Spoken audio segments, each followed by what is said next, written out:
Olá a todos, bem-vindo a mais um encontro do Infra em Pauta, uma iniciativa conjunta da Portugal Ribeiro Advogados, a Joimundo Neto Advogados, sigla sua e a agência Infra.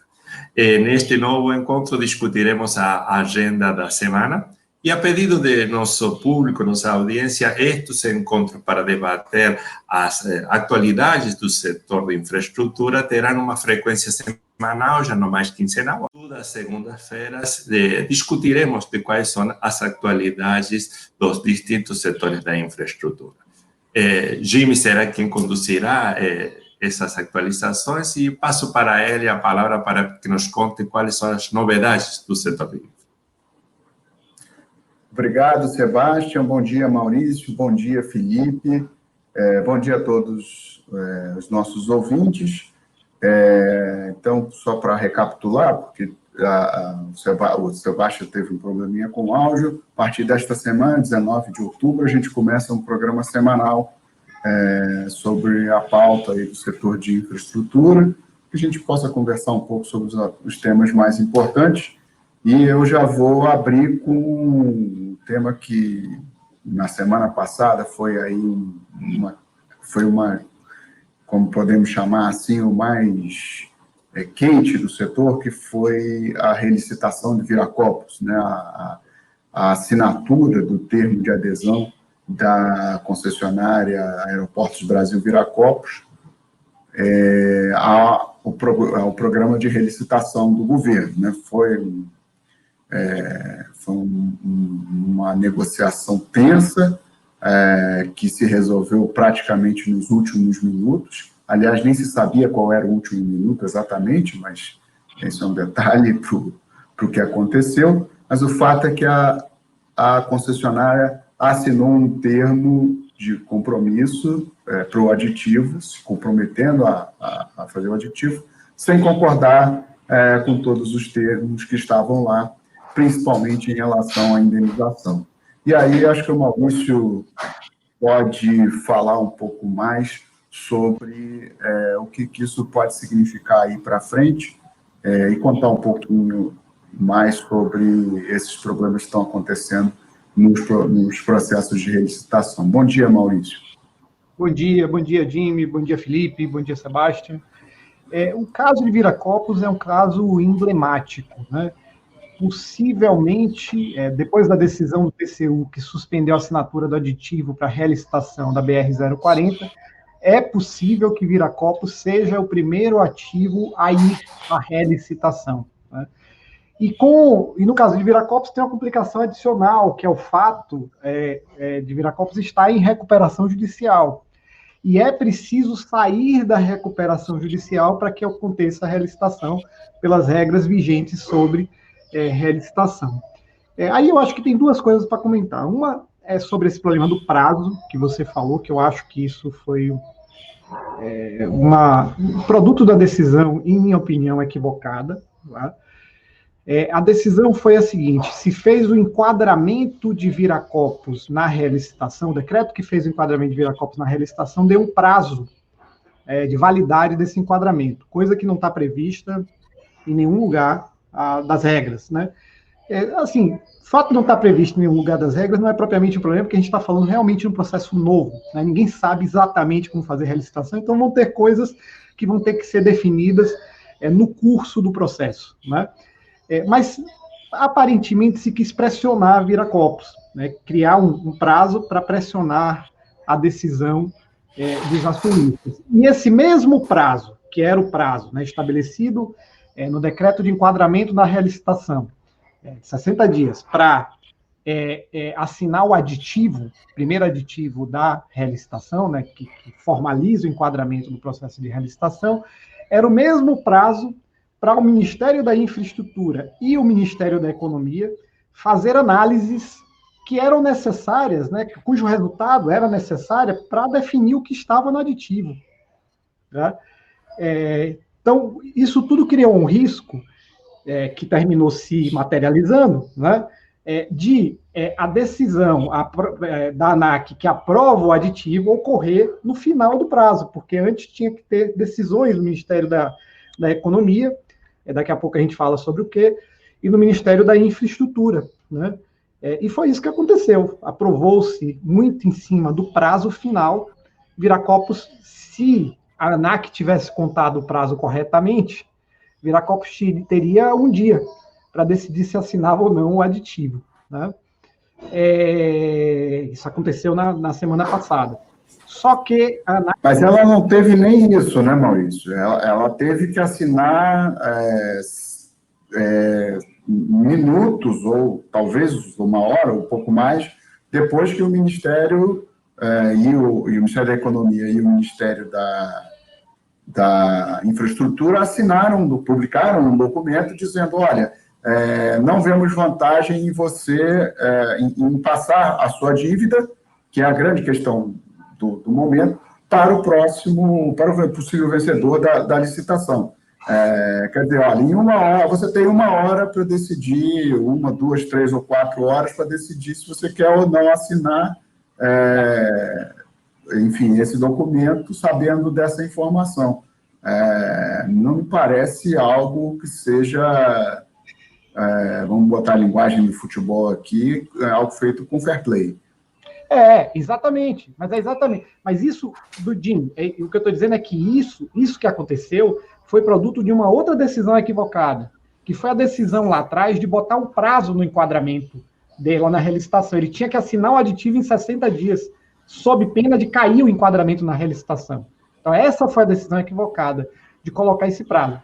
E nesse prazo tinha que ser assinado o aditivo e tinha que ser feita 2 análises, tá? Tem 2 análises centrais. A primeira é essa que você está falando, né, do Ministério da Economia, que é a mais importante, daqui a pouco eu digo por quê, que a análise se as dívidas de Viracopos não quitadas pelo valor da indenização por investimento não amortizado, porque há um cenário de que a expectativa de que talvez a indenização por investimentos não amortizados seja menor do que a dívida, tá?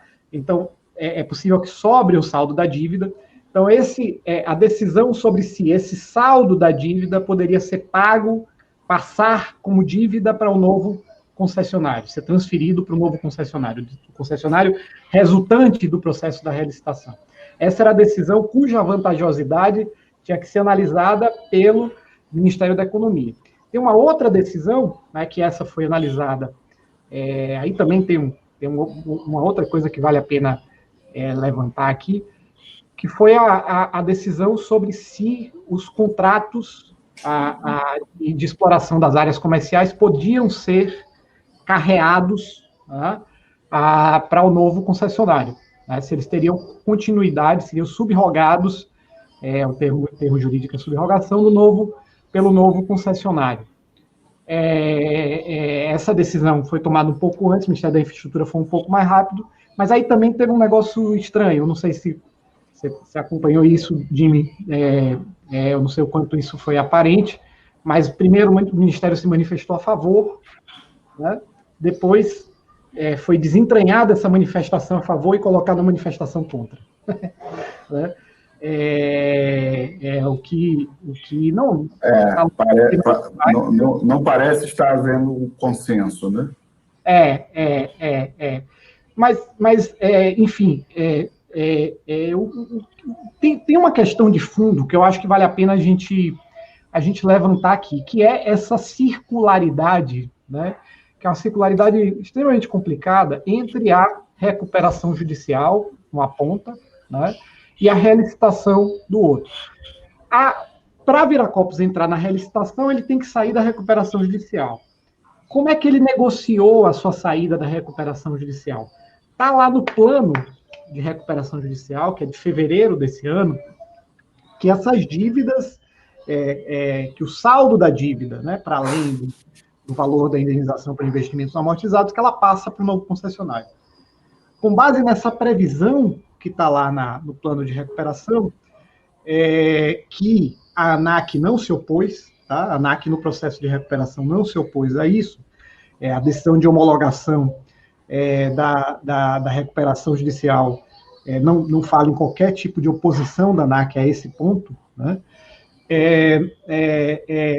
Com base nessa aprovação desse plano de recuperação judicial, a concessionária foi lá e negociou com o BNDES.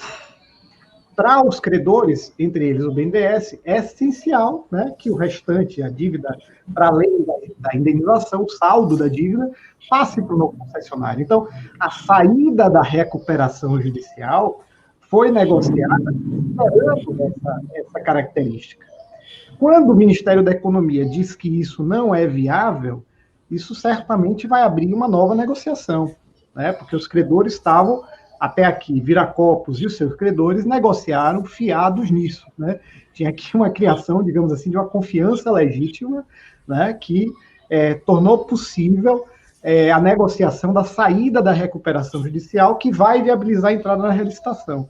Na hora que essa característica, né, a transferência da dívida para o novo concessionário sai, por conta dessa decisão do Ministério da Economia, que foi publicada no dia 15, né, na semana passada, por conta dessa decisão, vai ter que reabrir a negociação entre Viracopos e os seus credores. Então, assim, eu acho que aqui a gente tem muito que aguardar as cenas dos próximos capítulos, né, porque eu acho que ainda tem muita coisa que as partes vão ter que acordar, negociar. Eu realmente torço para que chegue a um acordo.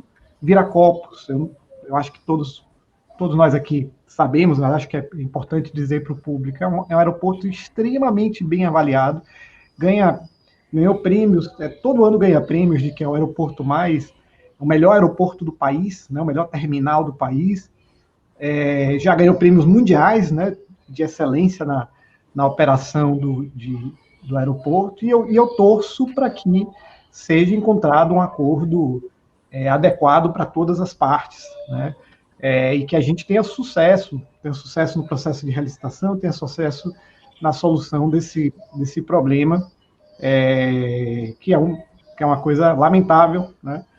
Tem descumprimentos sérios do lado do governo, né, que são, no discurso padrão, são ignorados, né? Tem uma foto de Viracopos que sempre me impressiona toda vez que eu volto a ver, que é a foto da área do sítio aeroportuário que deveria ser transferido para o concessionário. Tá? E aí, as manchas nessa foto, talvez valha a pena até depois a gente publicar lá no site do Infipauta, as manchas das áreas que foram, de fato, transferidas pelo governo. O governo tinha a obrigação de transferir essas áreas, foram, de fato, transferidas do governo para a concessionária. As manchas não são contíguas, né? É um pedacinho em cada parte do sítio aeroportuário, e o que foi transferido é em torno, sei lá, de 20%, alguma coisa em torno de 20% do que era para ser transferido. Então, é um descumprimento bastante relevante, né? Tem vários descumprimentos relevantes do governo, mas no discurso público, às vezes, se fala apenas dos descumprimentos do concessionário. Aliás, eu queria que o Felipe... Uma última coisa. Eu acho que qualquer plano, né, de investimento, promoção de investimento em infraestrutura no Brasil, precisa olhar com atenção algo que os governos não querem olhar, não querem falar, não querem ver, não querem trazer a público, que são os descumprimentos pelos órgãos governamentais, né? Assim como os governos são os maiores clientes do judiciário, inclusive por não pagamento das suas dívidas, né? Eles são também um dos maiores descumpridores de contas, de concessão, de PPP. Então, a gente precisa olhar isso. Se a gente quer segurança jurídica, começa com a parte que deveria dar o exemplo, né, que é o governo, que é a parte governamental, cumprindo as suas obrigações. Desculpa, Edmil. Acho que o Felipe e o Sebastião podiam comentar um pouco sobre como é que fica para um futuro interessado aí nessa licitação, como é que fica para entrar numa licitação com esses problemas. Sebastião, se quiser, pode comentar também o que isso aí ia falar, aí, que eu acabei interrompendo. Sim. Não, na realidade, estava mais por fazer uma pergunta para o Maurício. Se você tem uma ideia, qual é o valor da dívida residual em relação aos ativos não amortizados, investimentos não amortizados Viracopos, em relação à dívida total, e se já no tempo em que foi feito o acordo judicial, se o acordo para a saída judicial, se tinha a percepção de que a dívida poderia superar o valor dos investimentos não amortizados, ou era um risco que se conheceu só posterior? Não, olha, e até eu acho que vale a pena fazer um disclosure aqui público. Eu fui advogado, assessorei Viracopos na discussão da resolução da ANAC sobre indenização por investimentos não amortizados. Tá? E o que eu posso dizer, aí, já sabendo o cliente que, nesse caso, em relação a esse aspecto, eu talvez esteja enviesado, porque eu fui advogado deles nisso, mas o que eu posso dizer é que esses valores de indenização foram jogados para baixo artificialmente. Né? Tanto na resolução da ANAC quanto na resolução da NTT, houve o esforço de jogar esses valores de indenização para baixo. Primeiro, para proteger os agentes públicos do TCU. Estava todo mundo com medo de que, se esses valores fossem vistos como algo pujante, né, os agentes públicos fossem responsabilizados pessoalmente. Né? Segundo, porque toda essa discussão dessa indenização por investimentos não amortizados está sendo feita contra empresas, não é o caso de Viracopos, tá? Mas no caso das rodovias, contra empresas, né, ali das concessionárias da terceira etapa, que várias delas têm acionistas que estavam envolvidos na Lava Jato. Então tem esse peso reputacional, indenizar empresas que supostamente tiveram os acionistas ligados à Lava Jato. Então isso fez os agentes públicos tentarem usar metodologias, né, na resolução sobre indenização por investimento não amortizado, a metodologia que empurrava tanto quanto possível os valores para baixo. Tá? Então, assim, esse cenário de que a indenização seria menor do que a dívida, que é um cenário lamentável. Né? A ideia de que você tem indenização menor do que a dívida do concessionário, a indenização poderia tirar o pagamento do equity, né, eventualmente, em determinadas situações. Mas não pagar a dívida é um negócio que não faz sentido. Você começa a tirar incentivo dos financiadores de financiar a infraestrutura. Né? Mas esse cenário estava cogitado por conta da metodologia que jogava o valor da indenização para baixo. Note que essas regras de indenização resolveram indenizar bens. Ora, quando você investe numa concessão, que você faz o desembolso da concessão, você sabe melhor do que eu, Sebastião, você é especialista em finanças e em economia, abre-se digamos assim, uma boca de jacaré, né? O valor do bem, ele cai ao longo do tempo por conta da depreciação física, da depreciação econômica, né? Da perda de valor pelo próprio uso. E, por outro lado, o compromisso financeiro assumido pelo concessionário para comprar o bem, ele sobe, né? A custo da dívida, né? E da taxa de retorno do acionista. Né?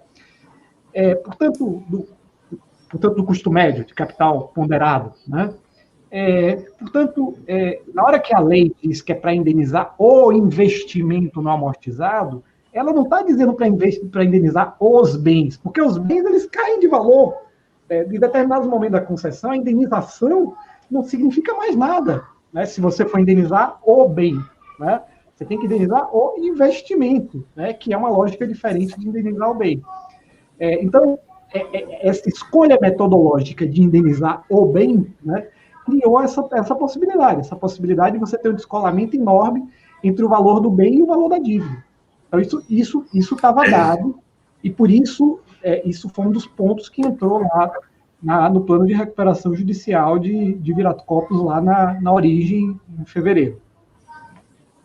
O que a gente está presenciando, e retomando um pouco as discussões que tivemos até nos encontros quinzenais anteriores, é que há, desde o ponto de vista da política do governo federal, um incentivo a atrair o capital privado no setor de infraestrutura. Só que o capital privado, por ser um setor de infraestrutura capital intensivo, o maior risco é o risco de não recuperação do investimento realizado. E que esse pode se dar durante a vida do contrato, porque as tarifas não são reequilibradas conforme aos riscos previstos, ou pode ser dar porque no momento da saída, fechamento do contrato, transferência, relicitação ou tal, não sejam indemnizados os investimentos ainda não amortizados. E o que a gente está, a meu ver, o que a gente está presenciando atualmente é que há um risco enquanto ao valor dos investimentos na saída. Tá? Temos visto na linha amarela, agora estamos vendo em Viracopos, e esse é um risco muito grande. Porque o valor não amortizado do contrato pode ser muito significativo. Tá? Então, não adianta só garantir o equilíbrio durante a vida do contrato, enquanto os critérios de atualização da receita, as tarifas, dependendo do contrato, sino também na definição da metodologia de como será a indemnização. Eu acho que com estes novos cenários, para dar conforto ao investidor, vai ter que ser predefinida a regra de indemnização. Porque o que a gente está vendo é que essa definição na situação já ou da caducidade, ou da relicitação, ou já na conclusão, ela está trazendo muito risco para a recuperação do investimento e, consequentemente, para a entrada do novo investidor. Eu vou trazer aqui, então, nosso outro tema da pauta, que foi a finalização da reforma administrativa do governo de São Paulo, que tinha um artigo bastante duro com as agências reguladoras e que determinava que elas tinham que se submeter suas decisões previamente, no caso de decisões que tivessem impacto financeiro para o governo. E durante as discussões da Assembleia,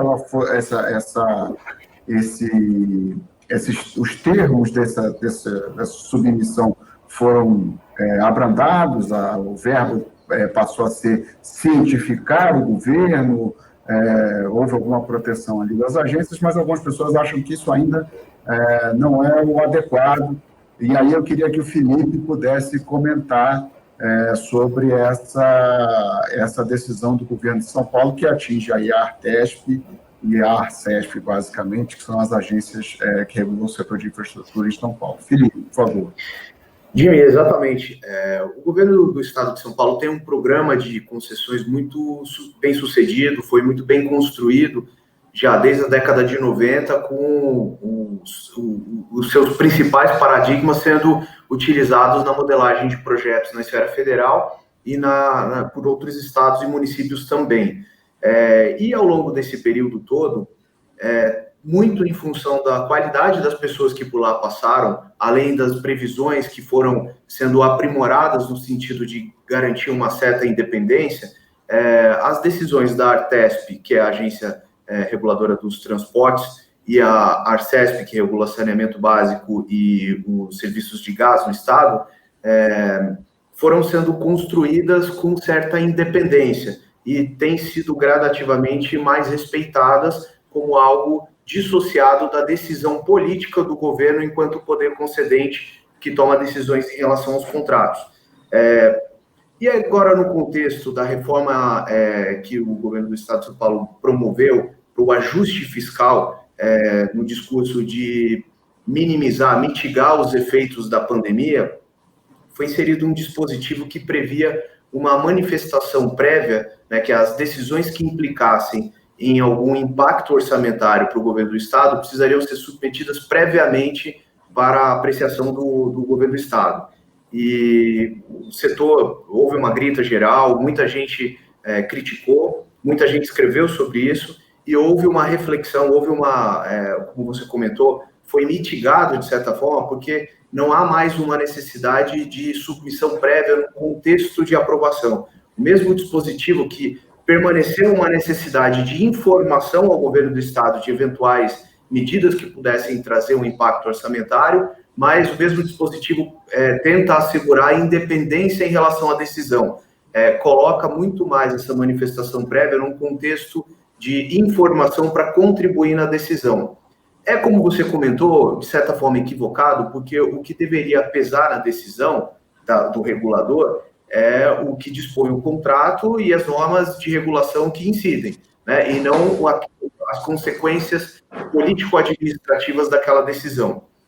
Então, por mais que seja algo meramente informativo, ainda ficou esse ranço de uma intromissão indevida desses aspectos políticos. A autonomia foi preservada, Jimmy, mas acho que era algo a ser evitado. Só para colocar uma questão para vocês. No caso aí, claro, os governos precisam trabalhar com orçamentos prévios muito antecipados, às vezes mais de um ano, e uma decisão de grande impacto financeiro, você precisa trabalhar com ela o mais previamente possível, e isso, de alguma forma, não deveria já ter aí uma certa correia de transmissão entre a agência e os governos para dizer, olha, você pode ter esse impacto aqui no seu orçamento nos próximos anos, ou no próximo ano, enfim. Talvez fosse essa a intenção, mas que, de alguma forma, ficou ali... Veja, Jimmy, eu acho que o Maurício até tem alguns comentários aqui no nosso chat, eu já vi que ele levantou a mão para comentar, mas só um ponto. O poder concedente ele já é parte no procedimento de regulação. No processo regulatório, o poder concedente já apresenta sua manifestação. Então, se pressupõe que esse tipo de comunicação já deveria existir entre a estrutura administrativa do Estado. E se estabelecer mais um degrau na avaliação em que o Estado possa apresentar não aspectos contratuais, mas aspectos político-administrativos para serem levados em conta na decisão, eu acho que não está aderente às boas práticas, né? Acho que o governo do Estado tem feito um esforço muito grande e muito bem feito de modelar bons projetos e se comunicar com o investidor. Na minha opinião, esse foi um tropeço. Eu queria comentar duas coisas. Tá? A primeira é o seguinte, eu discordo um pouco do Felipe. Tá? Por quê? Na maior parte das agências, e eu incluo aí a Artesp, raramente o poder concedente se manifesta enquanto poder concedente. Aliás, isso eu considero um dos defeitos dos procedimentos nas agências reguladoras. O que o poder concedente faz quando precisa se manifestar? O governador ou o secretário liga para os diretores e diz qual a sua posição. E a posição geralmente é considerada sem sequer ser formalizada. Outros casos, se são posições jurídicas, o procurador-geral liga para o procurador-geral da agência e já inclui lá no parecer a posição do poder concedente, aparece como posição da agência, da procuradoria da agência. Isso tudo é lamentável. Tá? Eu acho que o nosso processo dentro da agência tem que progredir para a agência ser um juiz na esfera administrativa.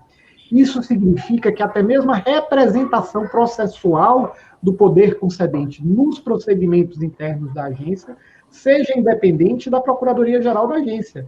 Então, a Procuradoria-Geral da agência não pode ser vista como uma PGE avançada dentro da agência. Não, porque ela não representa a PGE. Ela representa a agência enquanto juiz na esfera administrativa. Ela dá a posição enquanto juiz. E o poder concedente é uma posição de parte, né? Ele é parte de um contrato. Ele a parte que está submetida às decisões e às visões da agência e da sua procuradoria que estabelece a visão jurídica. Então, eu acho que esse artigo, por um lado eu concordo com você que talvez o modo como foi redigido não está tão adequado, discordo, concordo com você em relação a isso, discordo, por exemplo, do André Rosilho, que disse que tem uma veia autoritária. Eu acho que a veia autoritária ali foi amainada. Tá? Agora, o que é que eu acho bom nesse artigo? Pela primeira vez, a gente está dizendo assim, poder concedente, você precisa botar o seu timbre no papel e escrever enquanto poder concedente no processo da agência. Não é um telefonema do governador, não é um telefonema do secretário que vai resolver o problema, não é assim. O processo é um processo em que as duas partes devem se manifestar, e você, poder concedente, vai ter que se manifestar enquanto poder concedente, não a PGA, a Procuradoria-Geral da Agência, dá a posição do poder concedente como posto avançado da PGE. Isso não faz sentido, a gente tem que acabar com isso. Né? Então, teve um avanço nessa direção. Um outro avanço, que é muito importante, daquele mesmo dispositivo que as pessoas não estão vendo, eu não sei se vocês sabem, mas até agora, recentemente, no âmbito da Artesp, antes dos aumentos de tarifa, o secretário se pronunciava, a agência mandava, notificava a secretaria, e a secretaria era que é hoje a qual a agência Artesp está subordinada, se manifestava sobre os reajustes. Olha, no mesmo sentido, a secretaria se manifestar sobre os reajustes.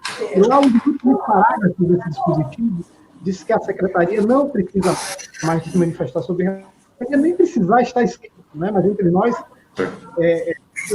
reajuste contra a inflação, reajuste tarifa contra a inflação, que tem uma fórmula pré-estabelecida no contrato e não tem a menor dificuldade de aplicação, de maneira que a manifestação do Estado, nesse caso, do Estado, secretaria, não faz o menor sentido. Então, esse artigo tem os problemas, eu concordo, mas eu acho que também tem aqui alguns pontos bons a serem apontados.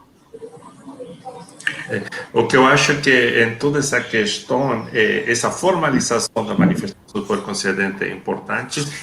O que eu tenho visto em questão da agência é que isso tem comprometido, algumas vezes, o cronograma das atividades previstas na própria agência. Porque agora tem uma instância a mais, tem um processo a mais. Okay? E esse não estava sendo considerado, muitas vezes, nos cronogramas dessa agência para a função de determinadas atividades.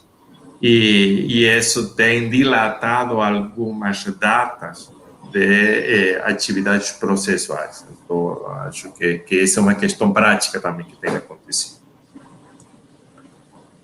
Bom, Felipe, algum comentário a mais? Só um último comentário, comentando com o Maurício aqui.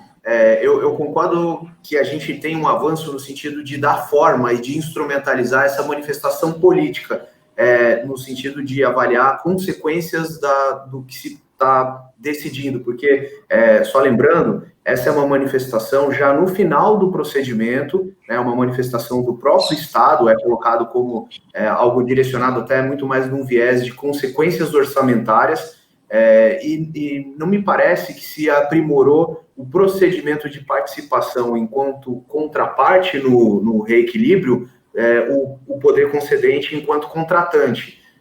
Me parece que foi uma previsão de, ao final do processo, depois de se quantificado aquele desequilíbrio, uma manifestação nessa perspectiva, que, claro, concordo com você, Maurício, evita, né? A gente está dando forma e instrumentalizando aquela ligação ao final do procedimento, pedindo para segurar ou para dar uma outra opção, né? Isso. Não, Felipe, concordo com você. E não acho que está bom, não. Tá? Acho que precisa melhorar muito. Mas pela primeira vez eu vejo se votar por escrito, com todas as letras, que o poder concedente tem que se manifestar por escrito, né, formalmente, né, de forma transparente, o que até aqui não acontecia. Tá?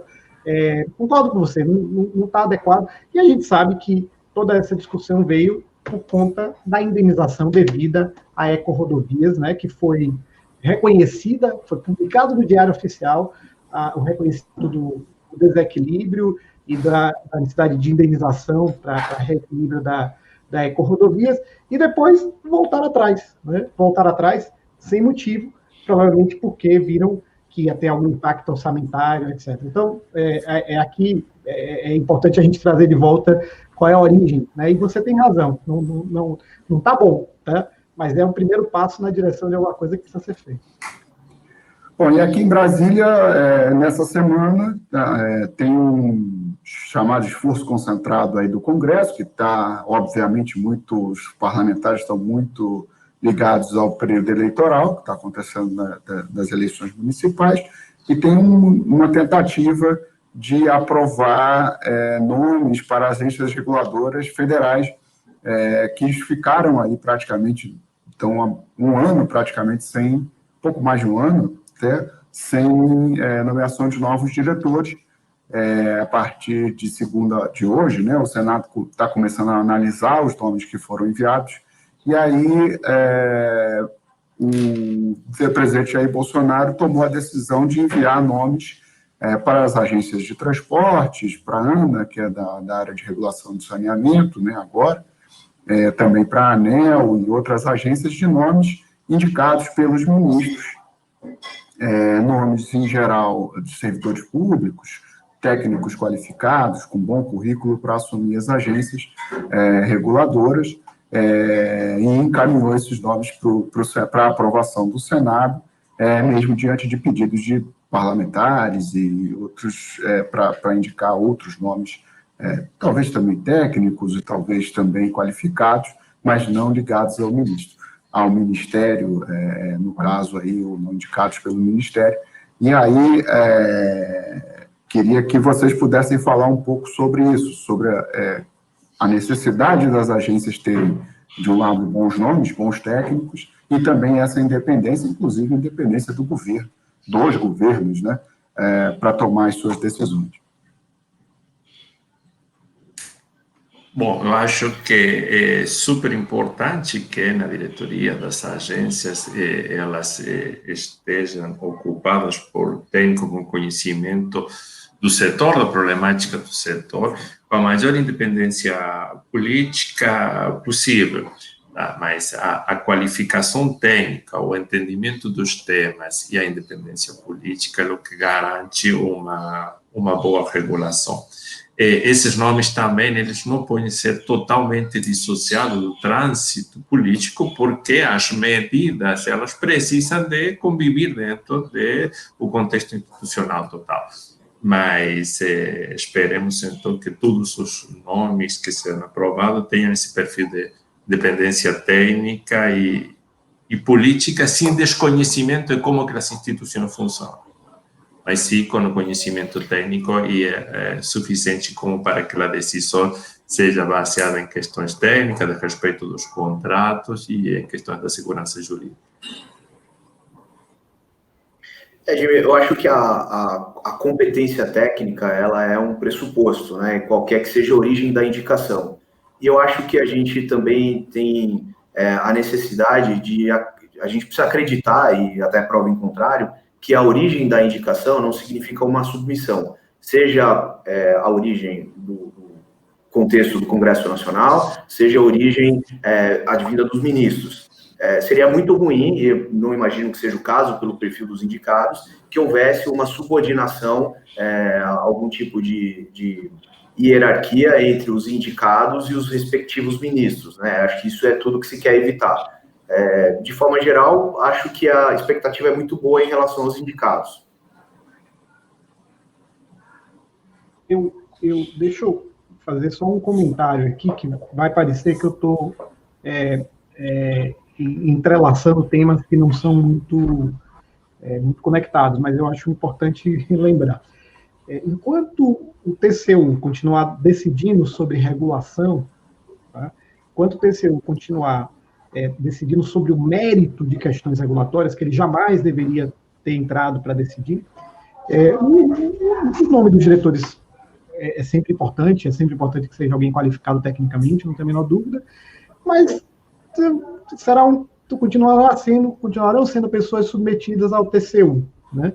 Submetidas em relação ao que acharem que devem decidir ao TCU e, certamente, temerosos de receberem sanções pessoais, né?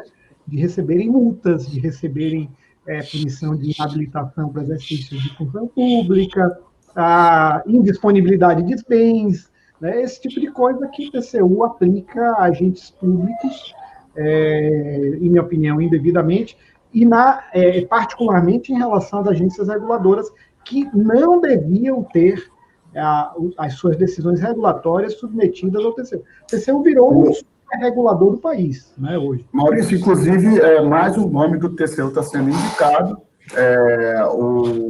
Eu não estou recordando o primeiro nome dele, mas é o Neri, que é chefe de gabinete atualmente do ministro Vital do Rego.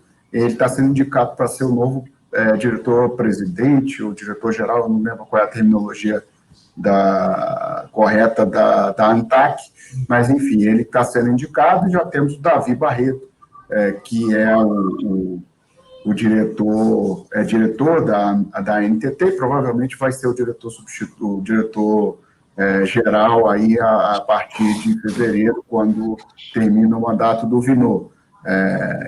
Você acha que, de alguma forma, isso equilibra esse seu temor, vamos chamar assim? É expressão do que eu estou falando, né? Isso é expressão do que eu estou falando. Você vê, o Eduardo Jordão publicou um artigo dizendo que a nova fase expansionista do TCU era pela alocação de pessoas do TCU em outros órgãos. Né? Por quê? Porque todo mundo que é indicado, né, para essas posições hoje em dia morre de medo de sair com passivos perante o TCU. Né? Então a pessoa se subordina ao que o TCU acha, ou o que ele acha que o TCU vai achar sobre as questões não decididas ainda pelo TCU, com medo de sair de lá com passivos. Né? Qual é o modo de você colocar alguém lá que consegue ter um pouco mais de liberdade? Você coloca alguém que foi do TCU, porque pelo menos o TCU confia, vai evitar punir pessoalmente, né? Não evita que ele considere ilícito o que foi feito, mas reduz a possibilidade de punições pessoais, né? E supostamente alguém que tem mais credibilidade para negociar com o TCU. Né? Eu acho que isso estava por trás da indicação do Davi Barreto, tá? E acho que é isso que está por trás da indicação do Neri nesse caso. Tá? Então, assim, eu sinceramente acho que isso é expressão do que a gente está vivendo. Né? E você acha que está resolvendo? Por exemplo, nos últimos 2 meses, acho que eu já contei umas 5 cautelares suspendendo o que as agências estão fazendo. Você tem a resposta para a sua pergunta. Eu não acho que está resolvendo, e acho que até o dia que a gente conseguir tirar essa função do TCU, não faz o menor sentido, é uma distorção da nossa estrutura institucional, o TCU ser o superregulador, né? Até lá, vai continuar acontecendo. E vou lhe dizer, essa cautelar, por exemplo, da semana retrasada sobre a BR-040, possivelmente inviabiliza a relicitação. Né? E os fundamentos, alguns dos fundamentos são, assim, erros, em minha opinião, erros crassos de interpretação legal. Mas é natural, né? Se todo mundo conseguisse conhecer todos esses marcos legais de todos os setores de infraestrutura, você não precisava uma agência para cada setor, você fazia uma super agência para todos os setores. Né? O TCU se tornou, né, por alta atribuição de competência, né, o grande regulador de todos os setores. Mas aí, vou deixar a provocação para vocês, então, para a gente terminar o programa, fica aquela velha pergunta: quem regula o regulador? Hoje em dia ninguém, nem o Supremo. Não tem feito o esforço de ocupar esse espaço, ou de, pelo menos, dar limites ao TCU, não tem sido feito. Se tentou, tá?